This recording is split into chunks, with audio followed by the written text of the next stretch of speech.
नमस्कार, स्वागत है आपका। आप देख रहे हैं सी न्यूज भारत। मैं हूं आपके साथ इशिता। वक्त हो गया राजस्थान बुलेटिन का। इस बुलेटिन में बात होगी अलवर की, जहां गंगा दशहरे पर राहगीरों के लिए ठंडाई का वितरण किया गया। साथ ही बात होगी भरतपुर की, जहां 55 फुट गहरे सूखे कुएं में गिरे सियार का वन विभाग की टीम ने सफल रेस्क्यू किया है। ऐसी तमाम खबरों पर करेंगे विस्तार से चर्चा। खबर अलवर के राजगढ़ से है, जहां गंगा दशहरे के पर्व पर कस्बे के चौपड़ बाजार स्थित श्री जगन्नाथ मंदिर में श्रद्धालुओं की ओर से राहगीरों को ठंडाई का वितरण किया गया।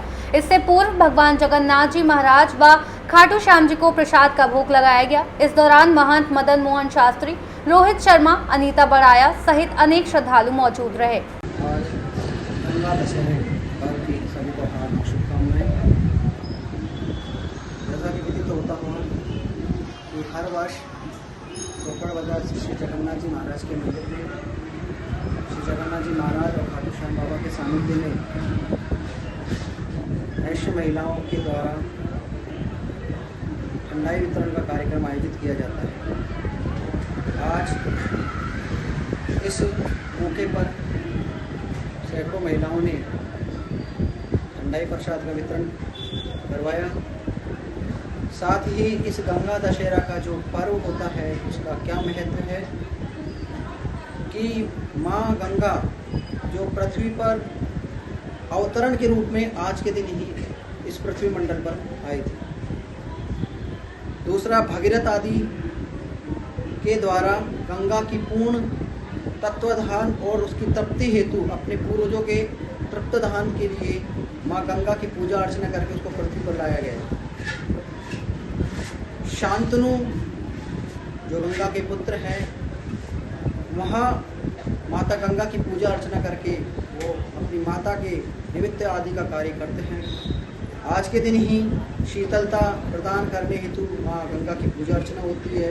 ठंडाई, शरबत, शिकंजी आदि प्रसाद के रूप में वितरण किया जाता है। हरिद्वार नामक तीर्थ स्थल पर माँ गंगा की पूजा अर्चना करते हुए लोग डुबकी लगाते हैं और जन कल्याण हेतु माँ गंगा की पूजा अर्चना करते हैं। चौपड़ बाजार से आज राजगढ़ कस्बे के जगन्नाथ मंदिर पर शीतलता युक्त हेतु ठंडाई प्रसाद का वितरण आज बड़ाया परिवार के द्वारा किया गया।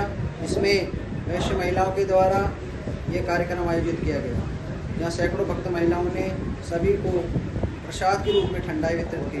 जय श्री राधे। राजगढ़ से सी न्यूज संवाददाता राजकुमार गुप्ता की रिपोर्ट। कृषि महाविद्यालय कुम्हेर पर 4 जून 2025 बुधवार को विश्व पर्यावरण दिवस के उपलक्ष्य में विचार गोष्ठी का आयोजन किया गया। महाविद्यालय के डीन डॉक्टर उदय भान सिंह ने कहा कि हम सभी पर्यावरण के आवरण में सुरक्षित हैं। हमें जीवन यापन के लिए शुद्ध वायु, जल व भोजन की जरूरत है। प्लास्टिक, पेट्रोलियम वाहनों व कोयला आधारित बिजली का उपयोग, वनों की कटाई तथा विलासिता की आदतें हमारे पर्यावरण को प्रदूषित कर रही हैं, यानी कि हमारे जीवन के सुरक्षित आवरण को हम स्वयं ही कमजोर कर रहे हैं। वायु प्रदूषण स्तर इतना बढ़ गया है कि हमें सांस लेने में कठिनाई हो रही है। इससे अस्थमा व सांस संबंधी बीमारियां बढ़ रही हैं। फिल्टर किया हुआ पानी प्राकृतिक शुद्ध जल का विकल्प नहीं है। इससे शरीर में तत्वों की कमी हो रही है। प्लास्टिक का प्रयोग तो हमारा मूक हत्यारा बन गया है। ये पृथ्वी के जीवन को दानव की तरह लील रहा है। इसका प्रयोग बंद करें। हमें सरकार की योजना का लाभ लेते हुए अपने घरों व खेतों पर सौर ऊर्जा संयंत्र लगाने चाहिए। आगामी वर्षा ऋतु में अपने घरों व सार्वजनिक स्थलों पर अधिकाधिक पेड़ लगाएं। जल, जंगल, जमीन व जानवर हमारे मित्र हैं, इनकी रक्षा करें। ध्यान रखें, सारा खेल संतुलन का है। यदि पर्यावरण का संतुलन बिगड़ गया तो हमारे तथाकथित आधुनिक विकास के विरुद्ध प्राकृतिक महाविनाश होना तय है। डॉक्टर ममता मीणा, डॉक्टर NC पंत व डॉक्टर रामनिवास शर्मा ने भी विचार व्यक्त किए। इस अवसर पर समस्त कॉलेज स्टाफ व विद्यार्थी उपस्थित रहे। कृषि महाविद्यालय कुम्हेर पर विश्व पर्यावरण दिवस के उपलक्ष्य में एक विचार गोष्ठी का आयोजन किया गया। पर्यावरण आज का सबसे बड़ा इश्यू है। पर्यावरण प्रदूषण हो रहा है, लगातार जलवायु परिवर्तन हो रहा है और इसके कारण है कि भाई हम प्लास्टिक का प्रयोग कर रहे हैं, पेट्रोलियम वाहनों का बहुत ज़्यादा प्रयोग हो रहा है और तमाम फैक्ट्री हैं, तमाम AC प्रयोग कर रहे हैं जो विकास के मापदंड हैं, उन सबसे पर्यावरण प्रदूषण होता है।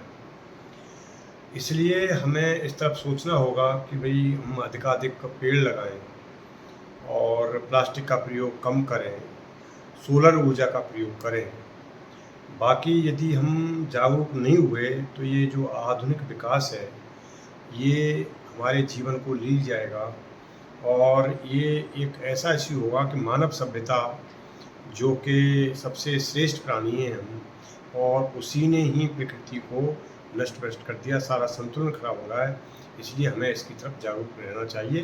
धन्यवाद। भरतपुर से सी न्यूज़ संवाददाता देवेंद्र सोलंकी की रिपोर्ट।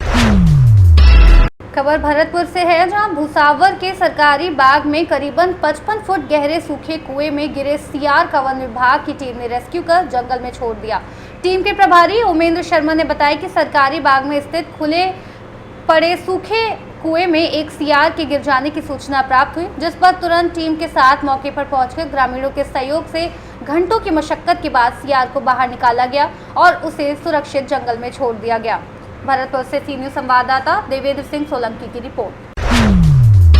खबर भरतपुर से है, जहां भुसावर की पुरानी सब्जी मंडी के पास स्थित कॉलोनी में संगीत में श्रीमद् भागवत कथा का आयोजन किया जा रहा है। कथा व्यास आचार्य शुक्ल महाराज ने कृष्ण की बाल लीलाओं और गिरिराज पूजन की कथा सुनाई। कार्यक्रम की शुरुआत परीक्षित विनोद कुमार शर्मा और सुनीता कुमारी लाटा द्वारा भगवान की आरती से हुई। आचार्य शुक्ल जी ने इंद्र के अहंकार और गिरिराज पूजा का प्रसंग सुनाया। कार्यक्रम में भगवान की फूल बंगला और 56 भोग की झांकी सजाई गई।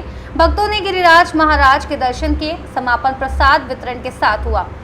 भरतपुर से सी न्यूज़ संवाददाता देवेंद्र सिंह सोलंकी की रिपोर्ट। खबर भरतपुर से है, जहां कस्बा भुसावर में जन सहयोग द्वारा संचालित मुस्कान एक पहल संस्था द्वारा भूखे को भोजन प्यासे को पानी प्रकल्प के तहत दूसरे यशोमती जल मंदिर का शुभारंभ भामाशाह परिवार के सदस्यों के सहयोग से आम जनता को समर्पित किया गया। मुस्कान एक पहल के संयोजक अरविंद मित्तल ने जानकारी देते हुए बताया कि भुसावर कस्बे के शेड माता मंदिर हिंडौन रोड स्थित प्रांगण में स्वर्गीय बाबा बनखंडी लाल जी की स्मृति में उनके पौत्र बलदेव सिंह अग्रवाल कानूंगो एवं प्रपौत्रों हर्षल एवं देवेश अग्रवाल के द्वारा आम जन को समर्पित किया गया। भामाशाह बलदेव सिंह अग्रवाल ने कहा कि भीषण गर्मी को देखते हुए यह दूसरा जल मंदिर आर्थिक सहयोग से मुस्कान एक पहल के साथ मिलकर लगाया गया है। इस अवसर पर लोकेश अग्रवाल, सुधीर पांडे, अमरचंद गुप्ता, पूरणमल मिश्रा, सोनू सैनी, धनपाल सैनी एवं गोविंद भगत का विशेष सहयोग रहा। भरतपुर से सी न्यूज़ संवाददाता देवेंद्र सिंह सोलंकी की रिपोर्ट। इस बुलेटिन में फिलहाल इतना ही। देश और दुनिया की तमाम बड़ी जानकारियों के लिए देखते रहिए सी न्यूज़ भारत।